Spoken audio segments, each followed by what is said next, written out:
I'm Elena Coffey. I'm the sales director here. I just want to thank you all for taking the time to join us this afternoon.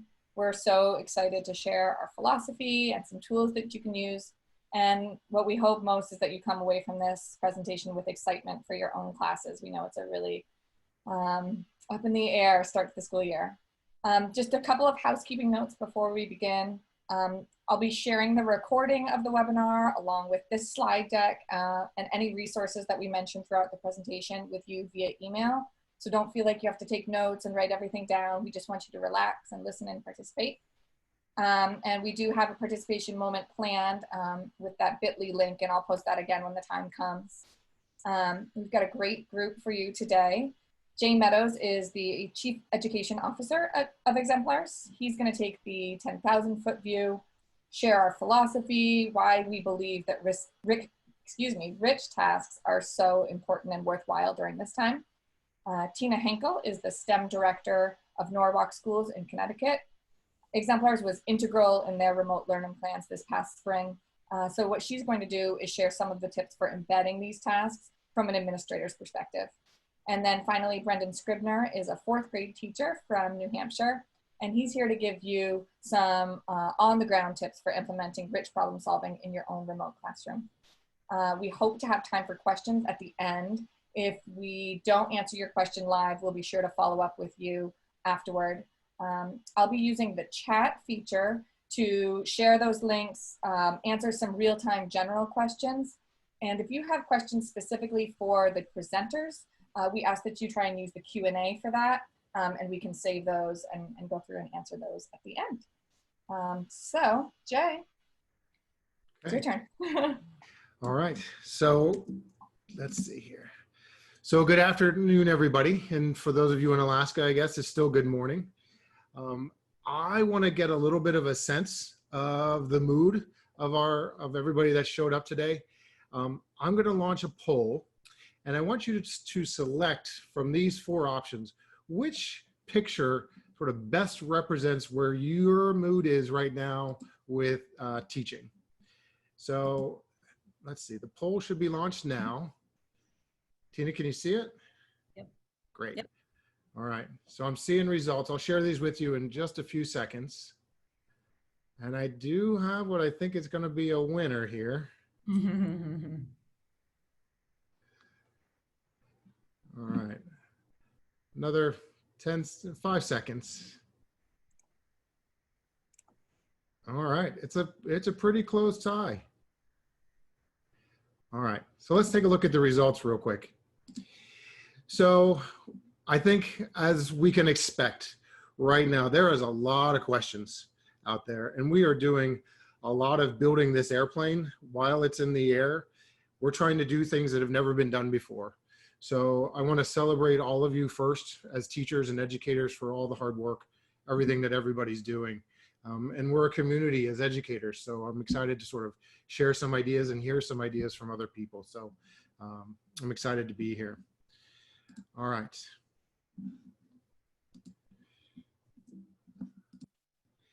So I have 2 learning goals for us today and for us to be sort of thinking about as we move along today. I've invited 2 amazing educators, Tina Henkel and Brendan Scribner, to share with us different perspectives on how to do rich tasks and rigorous mathematics in this remote learning environment. So our 2 learning goals are, how do we engage in rigorous mathematics in this remote learning environment? And then how do we implement an actual task? What are the steps to do this successfully? So we'll investigate that today. This is an hour. Right? There's a lot of things we can talk about. There's a lot of places we can go with this conversation. And this really is a beginning. So one of the big ideas I've been trying to wrap my head around in this remote learning environment is, how do we maintain rigor in our math teaching with our students? The Common Core did a nice job several years ago in really helping us to define that mathematics is more than just computation. What they defined as rigor really includes 3 parts. It's procedural fluency, conceptual understanding, and application. So let's examine what each of those look like just for a second. Procedural fluency is really what we think of as the content, can we add, subtract, multiply, and divide correctly? Can we do the arithmetic? But what we've realized is that's only a part of math education. We also need to spend time and give our students intentional opportunities to do other parts of mathematics.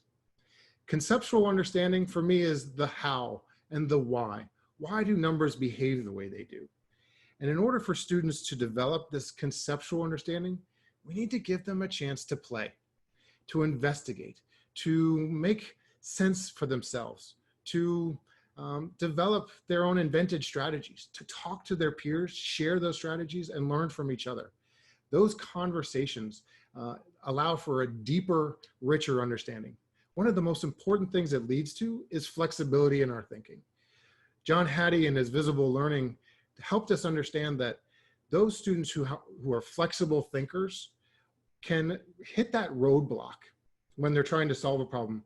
And they realize, oh, I can try this from a couple of different directions. And they can continue to persevere in solving those problems. Students that only know one strategy get to that roadblock and they stop. The third element to rigor in mathematics, another idea we need to be ensuring our students have an opportunity to, is this application. Jay McTighe calls this the transfer of the content knowledge. I've got what I like to think of as my toolkit.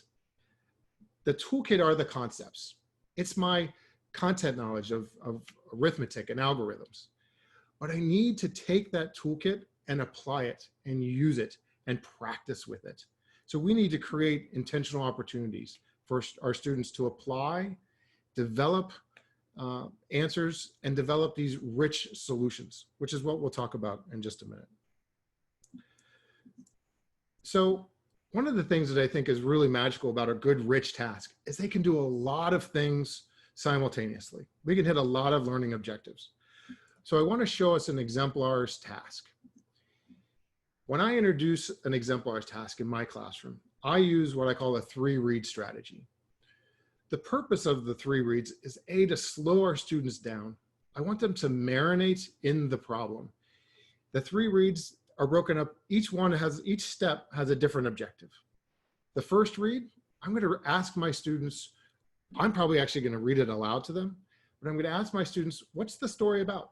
What's the big idea?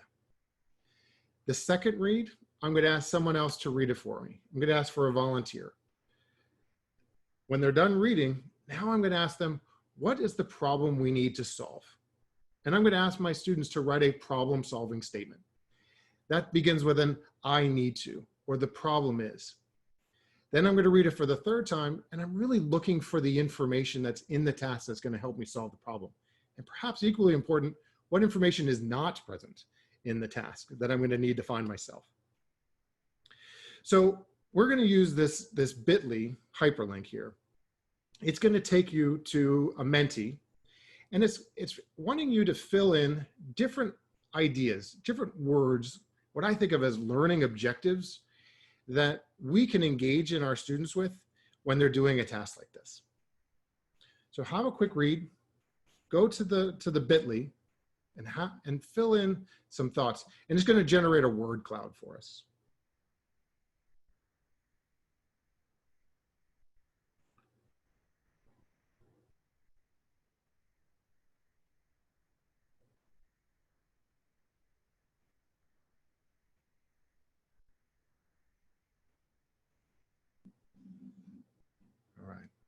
So hopefully some people have shared some ideas here.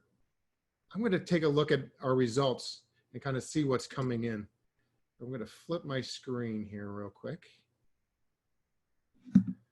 Let's see, let's present this nice and large here.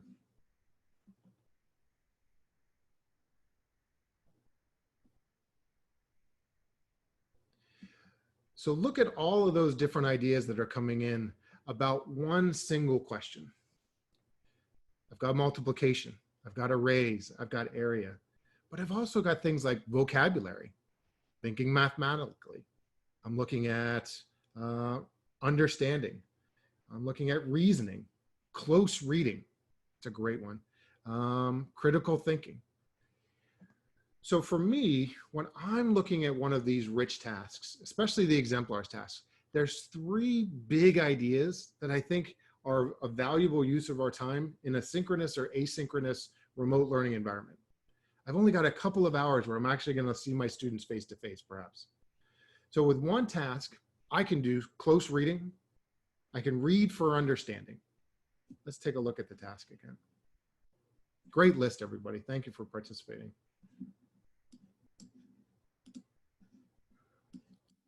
Let's share this big again. So I can read for understanding. Let's see, I'm skipping ahead. Read for understanding. I can work on the math concepts and skills that are specific to what I'm working on at the time. But then I can also work on my writing skills, which we're going to take a look at in just a minute. So with one task, I can hit a whole lot of learning opportunities. So one of the things that all of the exemplars tasks are built for is what NCTM articulated in 1996 as the mathematical process standards. What they helped define was that there are content knowledge skills, right? We've talked about those, add, subtract, algorithms.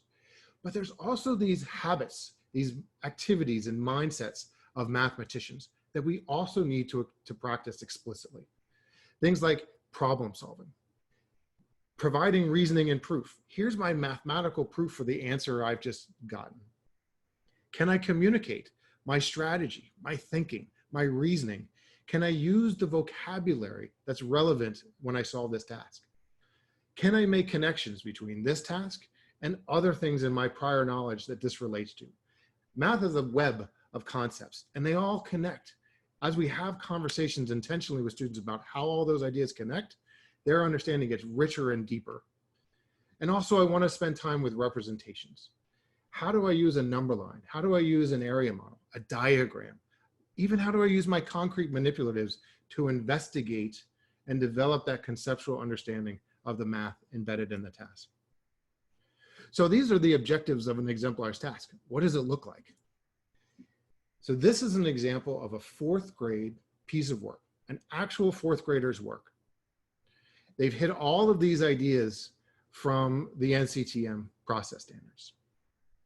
So taking a look in this, I want to kind of ask again, this time in our chat box, what ideas are you seeing that this student demonstrated in solving that problem we were just looking at a second ago?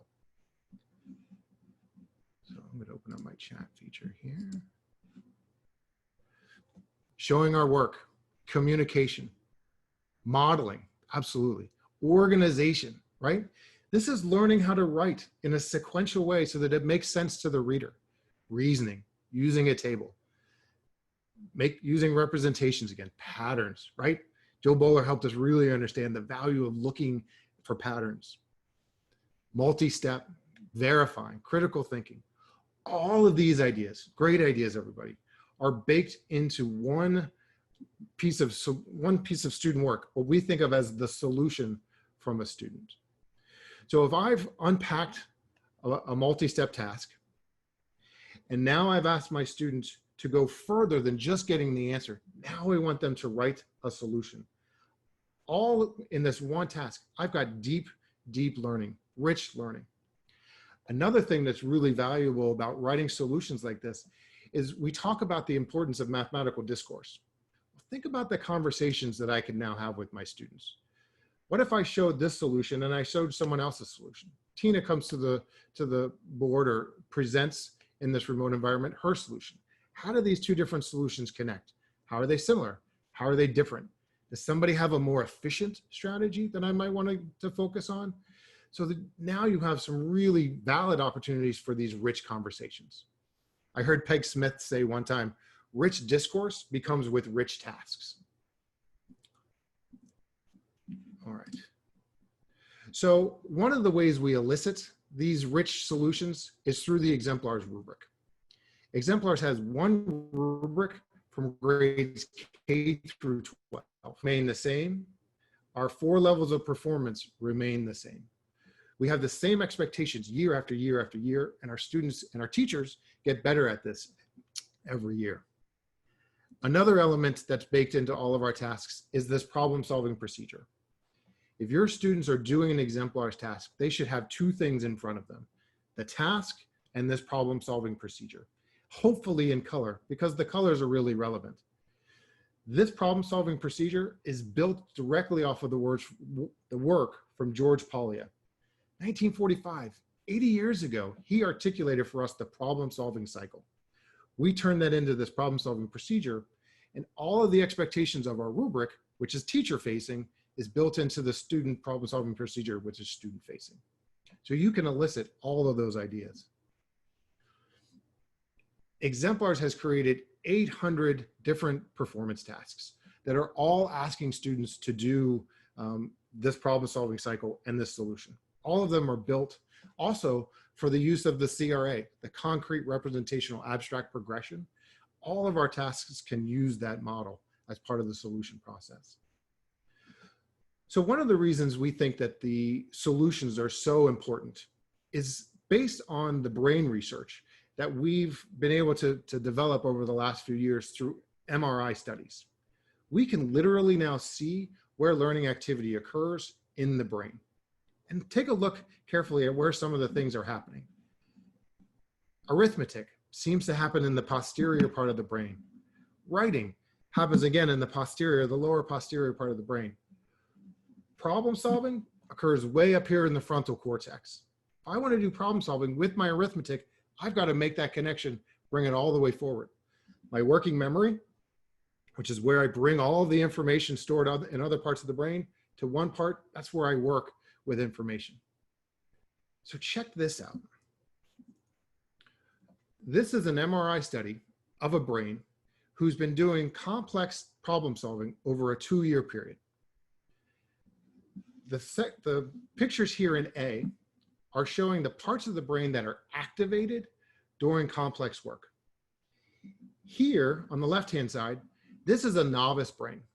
It's the first time they've encountered this complex task. Notice how much of it's being lit up. That's a whole lot of activity. When the student works like this, they're going to fatigue quickly. They're going to use up all that blood glucose. 2 years later, we can see what's happening in the same brain after sustained practice of complex problem solving. Notice what's being fired up now. Just the frontal cortex, my problem solving and working memory. Over a 2-year period of consistent practice, we've changed the way the brain is activated. In B, what we see is also interesting. The green and the blue represents what seems to be shutting down in the brain. The brain is conserving blood glucose by shutting parts of the posterior down and working exclusively in the frontal cortex. It requires practice, though, to change this brain. So for exemplars, what our philosophy is, we're going to ask rich questions, deep multi-step problems. We want our kids to go a mile deep. We all know that discussion of, do I go an inch deep or a mile wide? We want to go a mile deep. And our tasks are designed specifically for that. And in the process of developing those strong solutions, we get strong, permanent learning. So as my next presenters speak, I want everyone to be thinking about, how are you in your classroom, in your curriculum, with your students going to ensure rigor in your curriculum, working in this remote environment? It can be done. And I'm excited for Tina and Brendan to share with you how they've done that. So Brendan, Tina, as I hand this off to you, I just want to ask you, how many years is it you've been using exemplars? Thanks, Jay. So I've actually started as a high school math teacher. And when I started teaching almost 20 years ago, we were using exemplars then. That's when the exemplar tests were on CDs and we had to download them onto the computers and print them out. Now, since I became an administrator over a decade ago, we've been using all the online versions. So I transitioned to Norwalk about 2 years ago. And previous to that, I was in my previous district for almost 11 years. And we used all the tasks, especially at the K-5 level. When I came to Norwalk, we expanded that use into grades 6th, 7th, and 8th. And we've even started piloting some of the high school math tasks as well. And our teachers find them to be extremely rigorous and difficult for deep thinking and deep learning. So they love the tasks, the ones that they've had access to. So Thanks for having me today, and hello everybody. It's really exciting to see all of our teachers and administrators gearing up for this school year. I know there's a heightened level of anxiety coming down across the country, and so I'm just really excited to be here as a representative of at the district level, and how we support our teachers in Norwalk and what we're thinking about since March. You know, what have we learned since March, and what does it look like for our opening of the school year, and how does integrating rigorous tasks help our teachers and our students continue their learning, regardless of the environment that they're in, whether it's virtual or if it's face-to-face, right? We have to continue encouraging and making sure that the standard is high. So a lot of the work that I'm going to be talking about today is focused on some of the work that I've done in Norwalk this past year, and it's really focused around systems and structures. And I wanted to first ask a quick question in the chat about what are some things, if we were to go to a restaurant and we had a plate in front of us and we had a menu, and what were some of the characteristics or qualities that you would want to fill the plate with when it comes to defining a rich math task? And when you think about bringing this back to your classroom, what would be a couple of the pieces on the menu that you would order? You can just answer in the chat and we could see if your thoughts match up with my thoughts. Awesome. Clear menu. I love that. I didn't think of that. Oh, they're coming in so fast, they can't even read them that quick. Wow, those brains are really firing up. I wonder what the MRI would look like with everybody in the chat room right now. That's great. Yeah, so a lot of the pieces, I keep seeing multiple entry points and multiple solutions. And so I think we're all on the same page when it comes to identifying a rich task, right? We want to be able to have tasks that encourage multiple solutions. Of course, we always want to make sure that they're aligned to the standards. So when I think of my plate, that's a no-brainer to me. It's a done deal. I need to take it to the next level. So standards are the at minimum when I think about what tasks make a task rich. And within that multiple solutions, we want to make sure that we identify options for kids, that kids have choice. So when it comes to exemplar tasks, the one thing we love is that there's multiple strategies, so kids could pick the strategy that they want to use to solve those problems, and that just is embedded within differentiation. So another area that some of you were talking about was about accommodating or meeting students where they're at, right? In Norwalk, we have a very high population of English language learners in our district. And so one of the reasons we value exemplar so much as well is because all of the exemplar tasks are translated into Spanish, and we have access for all of those in K-8 as well. And the last piece that I put on here was how does a math task that's truly rich align to the 4 C's, right? We're going to focus a lot on critical thinking today. I know Brendan's going to really dive into some of the strategies at the teacher level, which you're going to love. And we also want to make sure that there's enough flexibility, as Jay mentioned before, so that we can take a task and really transform it, especially in a virtual environment and a hybrid environment that we're going to be discovering a lot more in the fall here. We want to make sure that we can take a task and transform it so that we have options for multiple layers of communication, collaboration, not just critical thinking with our students.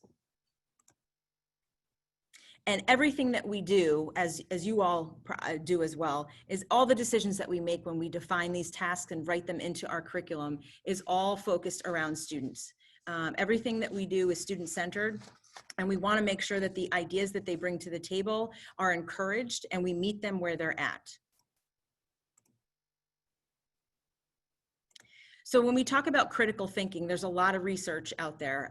One of my favorite articles, actually, it's a scholarly article on critical thinking. It connects a framework on technology and critical thinking together. And it focuses on the fact that in order to teach or expand on critical thinking skills, we do have to teach that. It's not something that just evolves over time. And so the SAMR model, which is a tech integration model that was designed in the early 2000s. It actually connects critical thinking strategies with the best use of technology.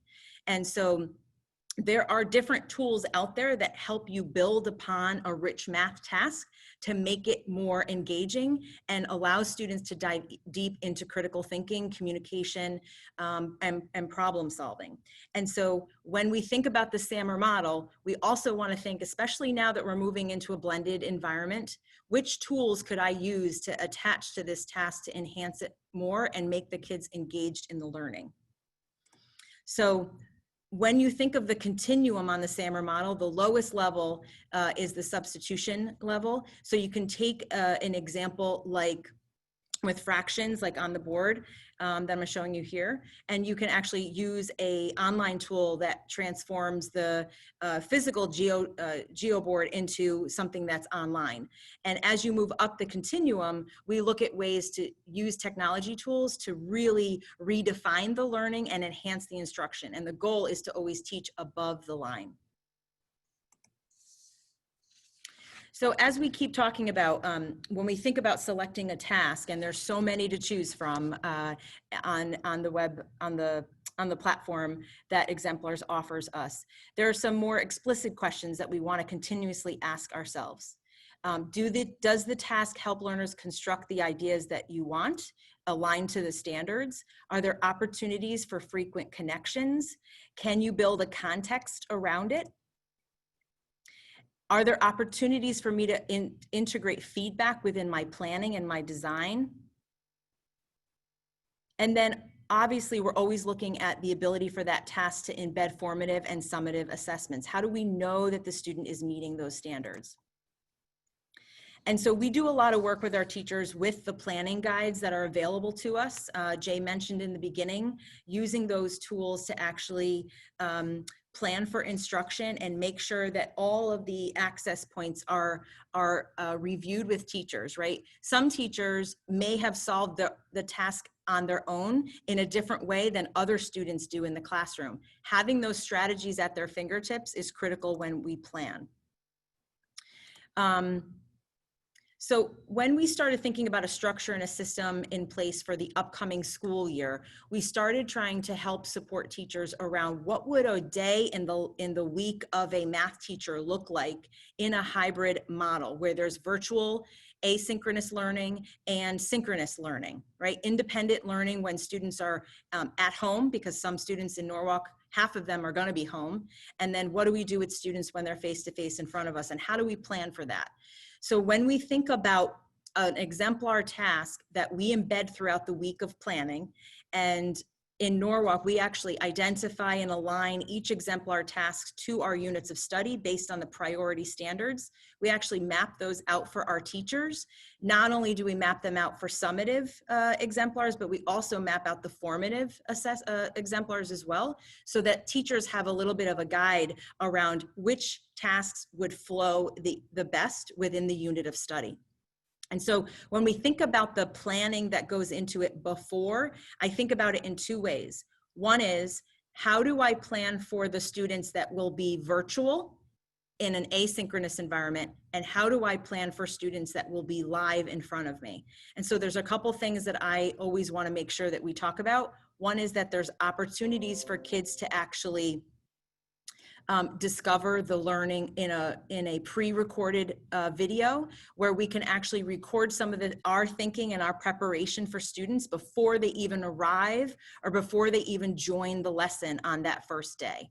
So we want to get them ready to mentally attack that problem, okay? We might build a context. We may connect some literacy to the task in front of them prior to them even joining.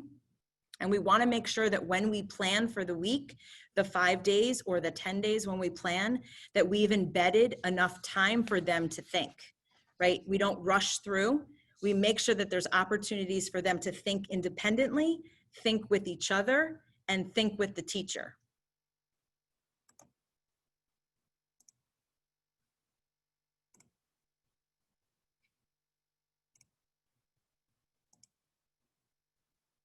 So on the bottom, I just wanted to always give some resources to teachers when they're thinking about what would be some good tools for recording videos beforehand or even during, and what would be some ways that I could monitor that critical thinking in a virtual environment.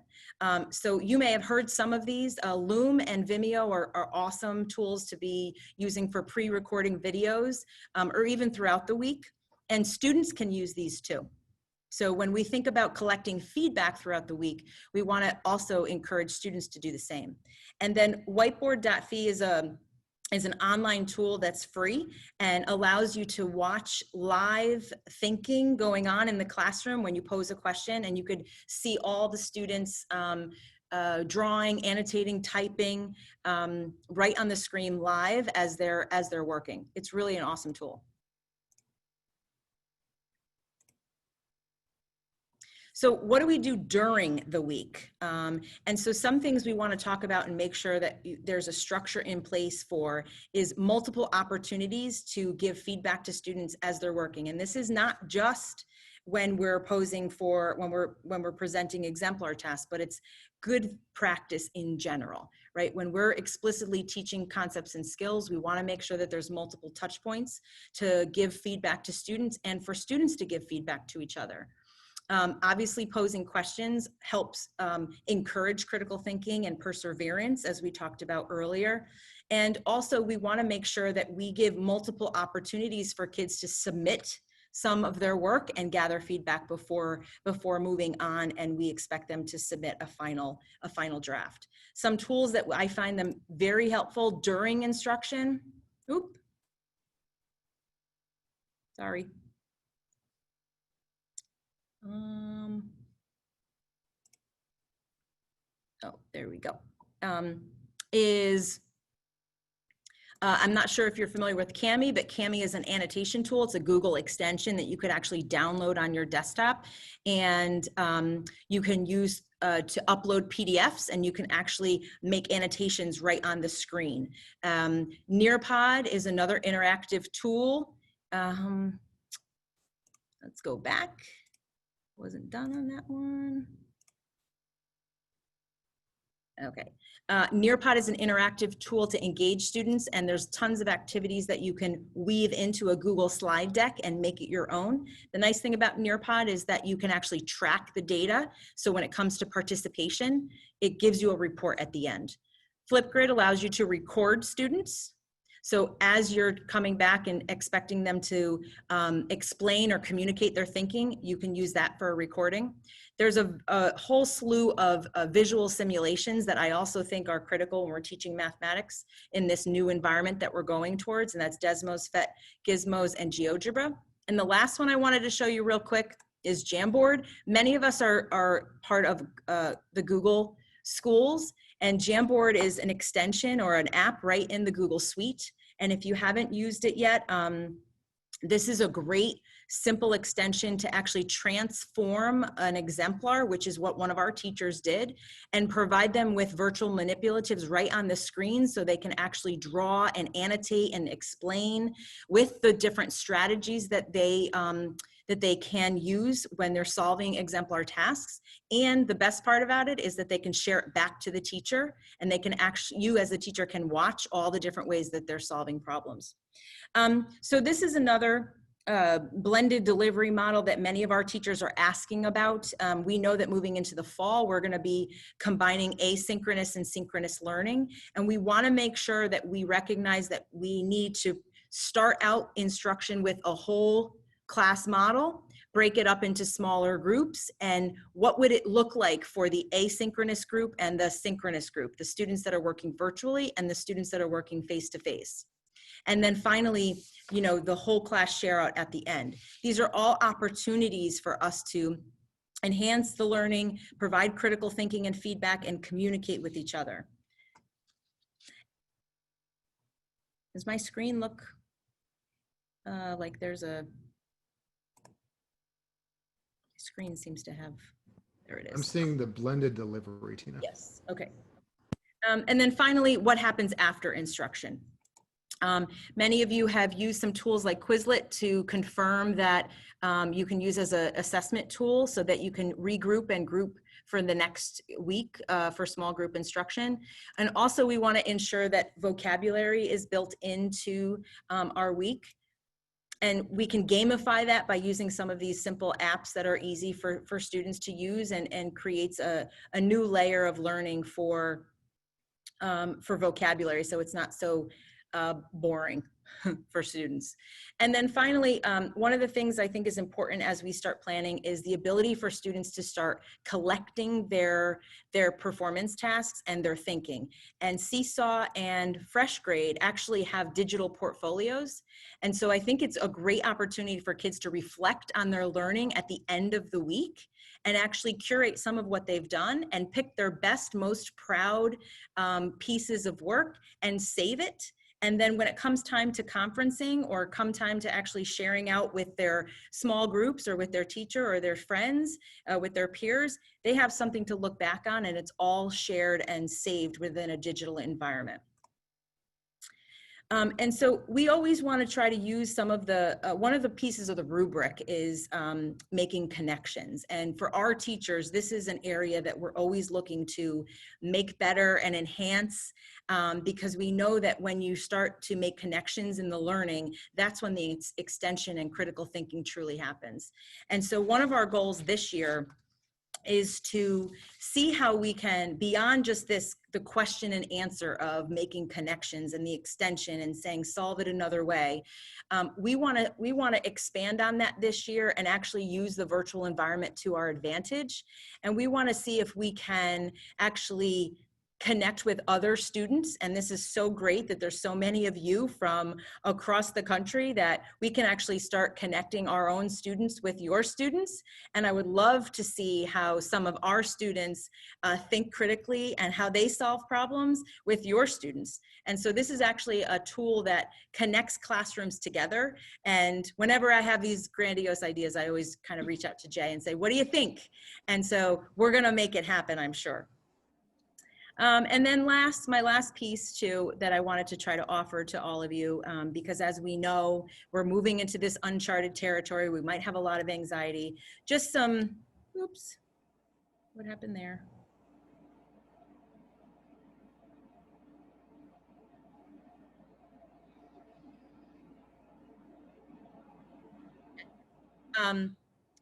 Just some samples for you to take back with you when it comes to planning.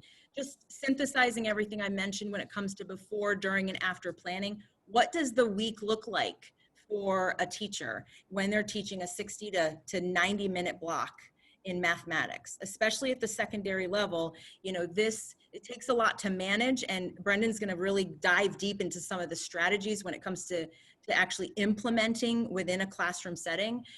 This is a structure that we are going to provide to our teachers, and I'll give it to you as well. You're going to get these resources, so then it'll frame it out for you a little bit more on what does it look from an actual day-to-day 60-minute block for me when I'm teaching math. How do I plan? How do I lay this out?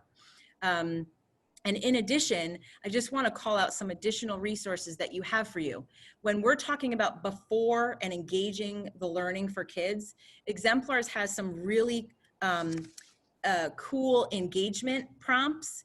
And I know engagement images, I apologize. Engagement images that we just started using this last year when we were not in a virtual environment, but it really helps build a context for the task that's coming up. So there's some things you can embed here where you're actually pre-recording or submitting this simple image to your class in preparation for the task to say, what's happening in this image? And they can do a writing prompt around the image. And when they come to class, they already have a story to tell about the image. And it has nothing to do with the task yet. Until you introduce and align the math to it, now you're connecting the context to what they're learning throughout the week, which is a great way to kick it off and hook your audience, which is your students. And then lastly, I mentioned that there's a lot of learning going on during this new model of blended learning between asynchronous and synchronous learning. And one of the new strategies that we're going to be employing at the and I can't see it, oops, sorry, in Norwalk, is the idea of hyperdocs and choice boards. And I'll be giving you this too. Choice boards, this is a model choice board that we're actually designing, and we're designing choice boards for all teachers K through 12. And we have tech boards, and then we also have content boards.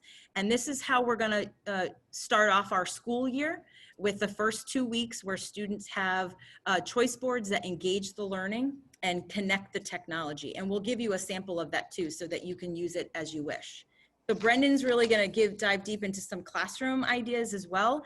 And so Brendan, you're on. Thank you, Tina. I want to go back to Jay in the beginning, talking about when did you first encounter exemplars? And for me, it was, I think, the spring of 1998. So, and it was a 3-ring binder. It was dog-eared, and it was pretty excellent. So just trying to navigate my technology here. You beat me then, Brendan, by a couple years. And it's really a great ageism question, so I really appreciate Jay bringing that out.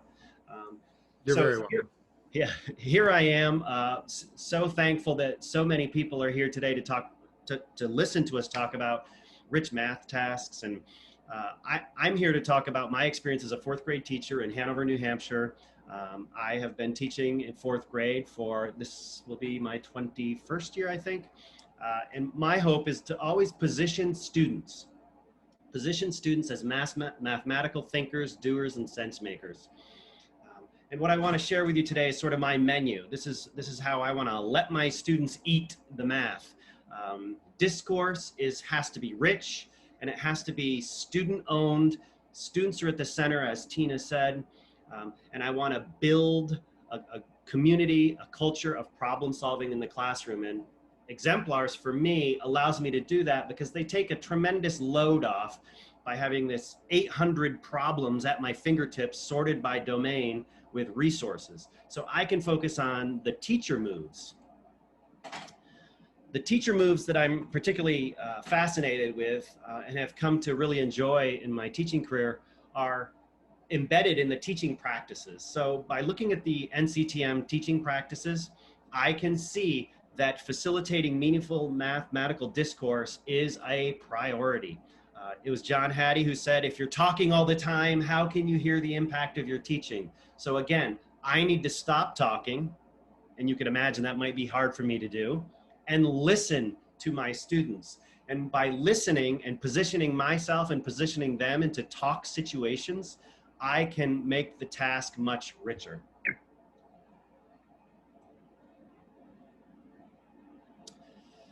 So what I want to sort of quickly run through, and I see in the chat there's a little bit of a debate going on already, and I love debate, and I think you should come to an agreement about what is the best grade. I see 3rd, I see 4th.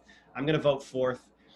So what I want to do is focus on giving you an opportunity to think about how to set the table for a week, maybe the first week of school. It's an aggressive week, and then think about moving forward for the weeks after. So right from the get-go in the beginning of the year, I'm going to talk about growth mindset, how we're not there yet, all of that wonderful Carol Dweck, Joe Bowler, mindset mathematics. It's rich, it's deep, I've got to use it. I've got to set classroom expectations. And if I'm face-to-face, which in New Hampshire, in Hanover, New Hampshire, we'll be face-to-face this fall, we will have live classroom expectations. We will also be practicing our talk, move, sentence stems, and we'll be embedding them. And there's a question in chat about, I'm an elementary teacher and I teach everything. Me too! And talk moves are not only for math, ELA, science, social studies, we need them. And so my classroom expectations fit all subject areas.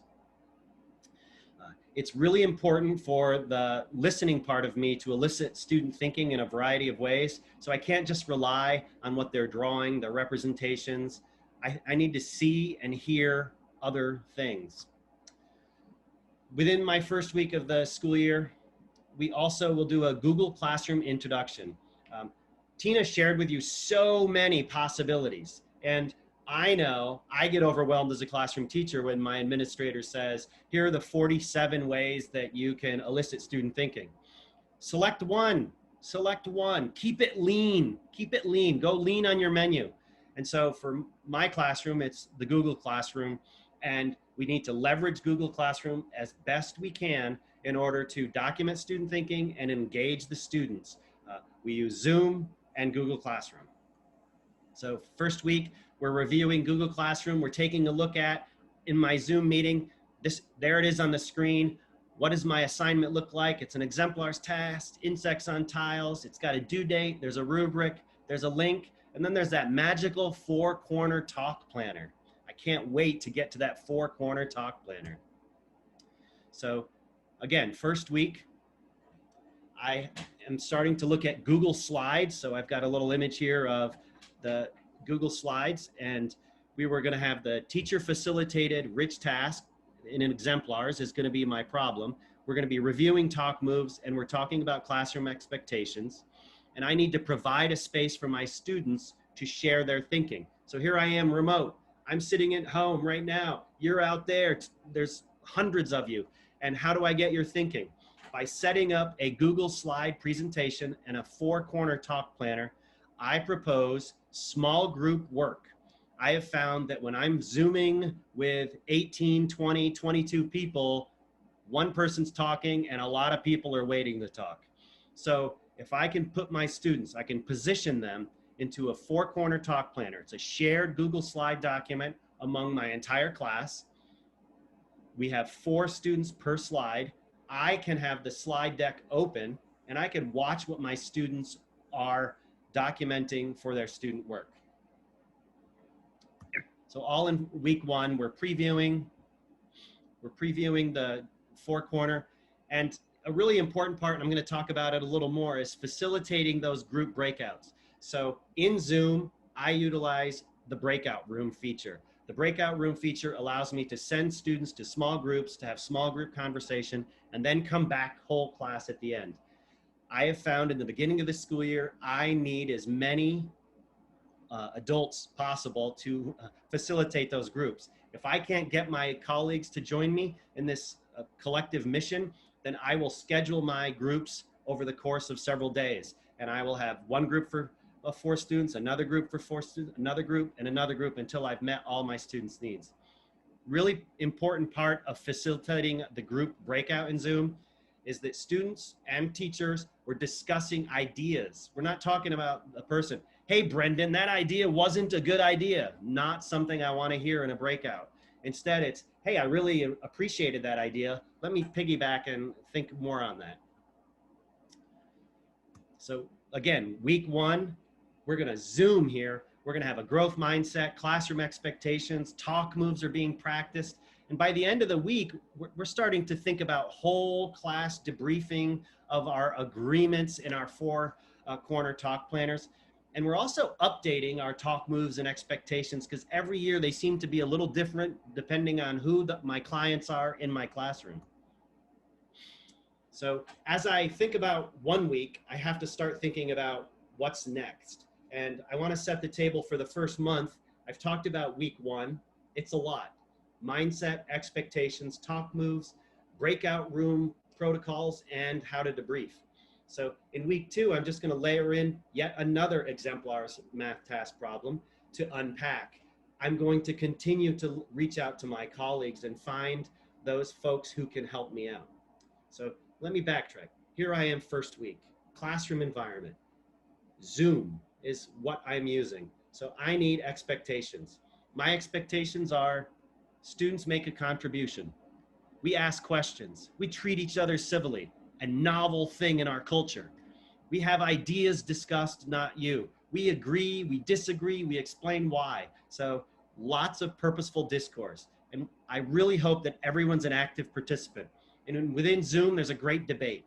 Do I make my students sit up straight? Can they wear pajamas? Do they have to have their screen on? You need to decide. It's your culture. It's your classroom. It's your community. I don't think there's one answer for all of us. Within our breakout rooms, when we meet in small group, we have to have etiquette. We're going to use our student talk moves and we're going to have facilitator talk moves. So the student talk moves are things I would expect students to frame their thinking with. So you're saying, Mr. Scribner, I need to say this in a different way to communicate my thinking. And then a facilitator would probably say, well, can you give an example of how you would be thinking about that? So we're encouraging this cycle of discourse, rich, purposeful discourse. Colleagues, we love colleagues. Here in Hanover, I love my colleagues all year long. When we went remote in March 13 was our day, I felt alone. And for 2 weeks, I was alone in a room. And then I realized, wait a minute, everyone's alone in a room. Can't we get together? So we got together in our Zoom, and I was able to pull in the Spanish teacher every week, a library media specialist every week, music teacher once in a while, the art teacher, the phys ed teacher.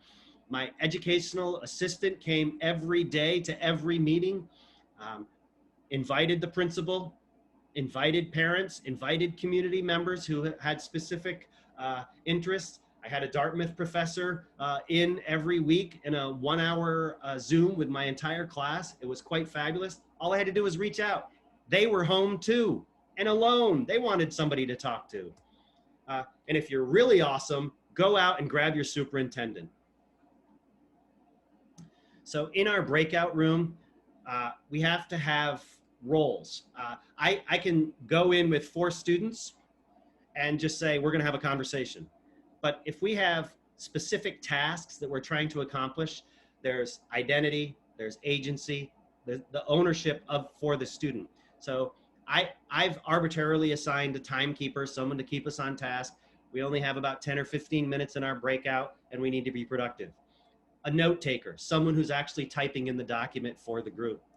A speaker, all right, and a reporter.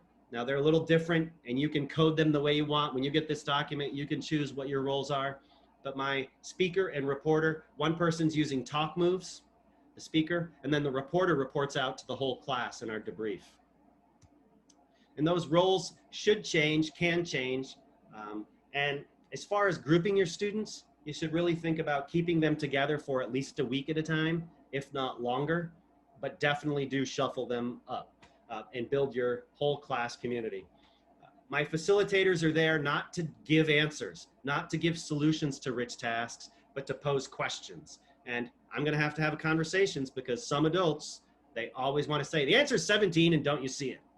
So facilitators are there to support the discussion and let the students take charge. It's okay to not have a neat and tidy solution. It's okay to be, as a group, to be stuck and bring it back to the whole group for debrief. Practicing talk moves in your class that first week sounds like, oh, Mr. Scribner, are you saying we have to talk only about math and we have to use talk moves? No, we're gonna have our students using talk moves to practice social and emotional learning. It's direct instruction. We can choose a topic. We can say recess and have students use talk moves. We can say a current event, have them use talk moves. We can say somebody took my pencil and we can have them use talk moves. So the important part of talk moves are they frame the thinking and frame the rich task so that students can convey in different ways. And what you have in the beginning of the year and end of the year are 2 different things if you practice talk moves. It's not something you can practice once and be done. All right, finally, I got to day 1. Whew, it's a lot of work. If I am synchronous, then my class, we will preview the exemplar problem. And the beautiful part, again, for exemplars for me, is the problem is already able to go right to, linked to Google Classroom, a new feature from exemplars this year. I can press a few buttons and it's in my Google Classroom. And once I get it into Google Classroom, we as a class can simply review the problem. We can do a variety of protocols. And I want to do that with Zoom. If I'm Zooming with my class, I will record my preview. If I record my preview, I need to hide the participants and make sure it's only my face that's being recorded. That way I can probably avoid permissions and I can post it in my Google Classroom, that video. So the launch preview of the assignment, I take something like Insects on Tiles, I download, here it is, it's live for us. Jay talked about 3 reads as a protocol. One way to preview assignment, simply do a 3 reads. I could also do something with thumbs up and thumbs down and have my students using the tools in Zoom as we come to agreements about the problem and levels of understanding. We could do fist to 5. We could do video on, video off to get them comfortable with turning their video on and off as a yes, no. We could do a notice and wonder with our problem. We might think of a gradual release where I give them a sentence at a time, really pulls and stretches all of their mathematical knowledge in by giving one sentence at a time per screen. We could do a reasonable estimate. What's a reasonable estimate for the insects on tiles problem about? And we could also do something where they propose an unreasonable solution, which builds our culture of thinking. And we go deeper into the problem because we can all pose incorrect solutions. How wonderful. And we can justify why they're unreasonable. One of my favorites, by the way. Paraphrasing is yet another. And so one student could paraphrase, another could paraphrase, and they can use talk notes. Now, day 2, now that we've assigned the task, we've sent them off, they're home, they're in their pajamas, their screens are off, and they're working. I'm at my computer, and I would highly recommend, if you are remote, to have open Zoom hours. And if it's 1 hour a day, 1 hour a week, that's great. But allow students and families to dial in for the help desk, if you will. I'm gonna be sitting at my desk with my exemplar problem on my desk, and I'm gonna have that session, and I might schedule specific students and pull them in and still have an open Zoom hour. I might reach out to an individual student, have them in discussion, and another student shows up, and let them join. To increase the discourse between myself and the opportunity to listen to my students, I have found that they benefit greatly. Day 3, I'm remote and I'm looking at student work. At this point, I need to look into my Google Slides. I need to sort the types of solutions students are creating for my insects on tiles exemplars problem. I need to select which ones to place together in the 4-corner talk. And I need to sequence, like, do I want all of the students who have a correct solution in the same slide? Ooh, that doesn't sound great to me. I would rather have different levels, different solutions, different representations, and have that back and forth among my students. It's really important to do this sorting and selecting. And if you have a shared Google slide, you can see all of your students' work. You as the teacher can place it in. Later in the school year, students will be placing their work in. And then the question becomes, how do we do that? How do we place it in there? I'll get to that. And if you'll notice with my planner, it's 4 corners, they're center agreements. When we go back to those teaching practices, we've got 4 parts, 4 teaching practices supported with purposeful discourse. They come together. It makes sense that we bring students together in the same manner. I see a question. Someone asked, are you suggesting exemplars every week? I am suggesting exemplars as often as you want to use problem solving, and problem solving which is rich. And I know you'll want to vary how you deliver it. You want to vary how you have 3 reads versus reasonable, unreasonable estimates. You want to vary that over the course of the year. So the more you use it, the better off your students will be. And you'll become more comfortable with the process of problem solving. Day 3 and 4, students are in their breakout discussion groups. It's pretty clear that effective teaching of mathematics facilitates discourse among students to build this shared understanding. And my center agreements, that's the shared understanding for a specific problem. Someone in chat earlier asked, I teach more than just math. How are you going to simplify this for me? I can use this in a literature circle. I can use it in science. I can just change the topic. And students are making a conjecture in the center. They're making some type of agreement or proposal of a STEM challenge to go out to the group. I can't underscore enough, you need a facilitator as much as possible. And you always have to be mindful of classroom agreements and those talk moves. All year long, you're gonna be working on those agreements. So what does a whole class debrief look like? I should end up with my hope, my dream, not always there, something like this. I'll have 4 different types of representations. And in this case, in the top left, you'll see a Braining Camp app use. To the top right, you're gonna see a screenshot with Screencastify, where the student recorded their talking. And then I have Google Jamboard in the lower right, and just a simple screenshot paste here. So teaching those students those different strategies in which to notate and then upload for the discussion. And I think Tina did a great job of talking about Jamboard, Whiteboardify, etc. So reflecting upon my practice, I go back to my menu. I go back to the domain that I was trying to teach. This is all available on the Exemplars website. There's a list of problems under each domain. And I would suggest you, for week 2, 3, 4, you continue with the same domain. There was a question earlier in chat again about the power standards. You can go to Exemplars and you can take a look at just power standards, look at them and pull those problems. Position your students to be math authorities in your remote classroom. And you need to have your students develop. So I think there was another question in chat. What do I do for students who are ready for more? Have them write their own problems. Take the Exemplars problem and now build the context around themselves. Write the problem, solve the problem, go to the 4-corner talk planner and share out with a group. They could be the facilitator. Ultimately, it is my hope my 4th graders will facilitate their own breakout rooms, just like they would in a classroom if we were face-to-face. They're going to facilitate each other. And to sum up each domain, I started with insects on tiles, which was a summative task, and I can use all the formative tasks in between, and I can close with a summative task. It's really important also when you think about how often you should use the rich tasks from Exemplars, you can give students more than one problem. Give them choice. They can choose which problem to solve. And if you're uncomfortable with them choosing one, do what I do. I say choose 4. Why not do more? And students choose 4 and they share out and go into groups on one of those 4. So it's definitely a little more complicated. So what do rich math tasks lead to? They lead to students coming together, conversations happening, agreements happening. They lead to the need for the 5 practices for orchestrating these productive math discussions. We need to think about launching a lesson, exploring and summarizing. We need the practice and process standards that Jay talked about in the very beginning.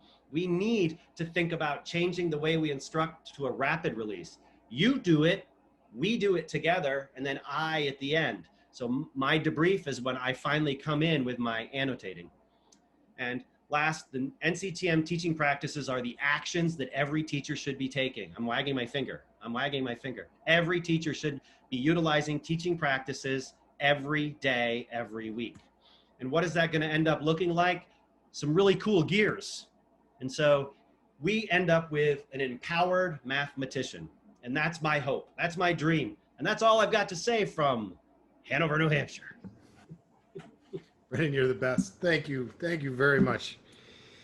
All right, let's see. So one of the things that we started this conversation around was rigor. We're in this new environment. We are suddenly teaching our kids through computers. Technology is at the forefront. Something that I wanted to also point out is that Exemplars tasks are a great way to turn the computer off. We can do an Exemplars task offline. Kids have the task, kids can work at it from home, work on their own, submit it to their teacher, and not have to turn the computer on and off. All these ideas are wonderful, but sometimes I worry about how much time is my kid in front of a screen. They can do a rich task and a great detailed solution completely offline. So something to be thinking about. So if our goal is rich, rigorous thinking in this remote environment or any environment, what I hope is that Exemplars is providing you a set of tools that you can do this with. Exemplars provides all of our tasks in differentiated form. So for one task, you'll find 3 versions in our instructional tasks. You have a more accessible version, you have a more challenging version, and then you have the original version. And they're ready at a click of a button. Another thing we do is we provide all of our K-5 tasks in Spanish, again, at a click of a button, and they're free this year for teachers. Exemplars provides rich planning sheets for teachers. we know that there are multiple ways to solve a problem. Sometimes teachers see one way to solve it. By reviewing this, by studying this before you do the task with your students, you might realize, I could use this area model. Why don't I use a table? So we want to provide other ideas for teachers to help them sort of see the possibilities. We provide this problem-solving procedure, use it every time. Kids get more and more comfortable with this. We have kids, teachers will laminate these. And so every time they do a task, as they're launching, they use it. And as they're done, they use it for self-assessment. They check off each one of these points. Yep, I did all of those. We have our rubric, right? That defines what high expectations are for you, the teachers, and for your students. And another thing Exemplars has is hundreds and hundreds of pieces of student work. They're actual pieces of student work at your grade level of kids doing the work. And what we try to really highlight is that there are multiple ways to solve the same problem. So for one question, you might see 2, 3, 4 different ways that are valid in solving the problem.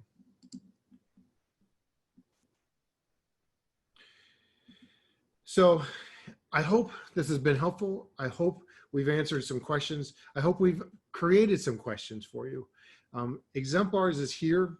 This is our job. We want to help our community be successful. We have free downloads for you at the hyperlink here. If you visit exemplars.com on the right-hand corner, you'll see free samples. We have a free trial for K-5 for teachers to check out as well. Has all of our planning sheets, differentiated versions. You choose your grade level and you can look around. We're going to be sending you an email in a couple of days with the slide deck and all of the things you've seen here and a copy of our recording. We'll get that to you hopefully very, very soon. One of the things we're doing when we built this, we realized there's more to talk about. So on August 26th, we're going to do one exemplars task over an hour and use 15 different technologies to actually do the task. So Robin Moore, who will lead it, is really going to show you can use Jamboard and actually show you live how to use it. How do you use Braining Camp to develop the conceptual understanding? She'll do all of those live for us in conversation. So if you have any additional questions, please connect with us. That's what we're here for. Please visit us at exemplars.com. Use the info at Exemplars and it goes to our whole team and we'll be sure to answer you based on your grade levels. Tina, Brendan, I can't thank you enough for your time. Any final thoughts? Just good luck, everybody, on the opening of the school year. You know, I will, if anybody has questions going to Elena or Jay that I can help answer, I'm always willing to have a conversation and support teachers as much as possible. We're all in this together. Indeed, indeed. I'll piggyback on that and say we have a tremendous opportunity and challenge ahead of us, and we can only do it if we're together. Reach out to your grade level colleagues, your grade span, your administrator, your guidance counselor, and you can reach out to me, Tina, Elena, and Jay. One of the things I've been recognizing is that our job as teachers is to prepare our students for the 21st century. Working remotely is the 21st century. We're going to be doing a lot of this moving forward. The more comfortable our students are meeting in Zooms, working in Zooms, collaborating on work, the more we prepare them for the 21st century. There's a lot of things we're figuring out, but we're doing our jobs as teachers. So thank you everybody very, very, very much for everything you're doing. I celebrate your effort and please be in touch. We're here to help.